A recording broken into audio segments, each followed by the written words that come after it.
இந்திய கம்யூனிஸ்ட் கட்சி சிபிஐ திமுகவுக்கு டாட்டா சொல்லிருச்சு. கூட்டணியில் இருந்து விலகுகிறோம் அப்படின்னு சொல்லிட்டாங்க. இதனால முதலமைச்சர் திரு விஜய் தலைமையிலான அரசுக்கு ஒரு பலம் கிடைச்சிருக்கு. ஏதோ அவங்க வெளியிலிருந்து ஆதரவு கொடுப்பாங்க, திமுக பக்கமே இருப்பாங்கிற எண்ணம் இருந்தது இல்லையா, அது இல்லைன்னு சொல்லிட்டாங்க. இதனால திமுகவுக்கு ஒரு சரிவு தான். இனி ஒவ்வொருத்தரா சொல்ல ஆரம்பிப்பாங்க, திமுக அணியில் நாங்கள் இல்லை, திமுக அணியில் நாங்கள் இல்லை அப்படின்னு. இதனால திமுக என்ன ஆகும், அப்படியே பலவீனம் அடைஞ்சிருமா அப்படின்லாம் சொல்லிட முடியாதுங்க. ஏன்னா அவங்க கிட்ட மத்தியில 22 எம்பிக்கள் இருக்காங்க.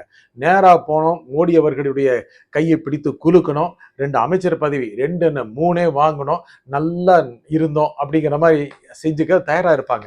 இதுக்கு தான் திமுக காத்துட்டு இருக்கு. ஆனா அப்படி போறதா, இப்படி கழுவி ஊத்திட்டு பிஜேபியை தேர்தலுக்கு தேர்தல் இப்படி போய் இங்க போய் நின்னோம்னா மக்கள் மதிப்பாங்களா?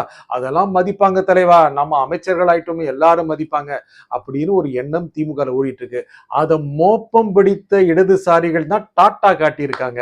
இந்த சூழல் இப்படியே போயிட்டு இருந்தது அப்படின்னா வருங்காலத்துல மதச்சார்பற்ற கட்சியாக, பலமான கட்சியாக தாவேகா உருவெடுக்கும். வருங்காலத்துல அடுத்த மக்களவை தேர்தலில் கூட கூட்டணி கட்சிகளுக்கு நிறைய இடங்களை கொடுத்து வெற்றி பெற வைக்கும். திமுக இப்போதைக்கு தனிமைப்பட்டிருக்கு. அதிமுக கூட்டணி அமைச்சா எதிர்காலம் இருக்குன்னு நினைக்கிறாங்க. இருந்தாலும் மக்கள் மொத்தமா டாட்டா காமிச்சாலும் ஆச்சரியப்படுறதுக்கு இல்லை.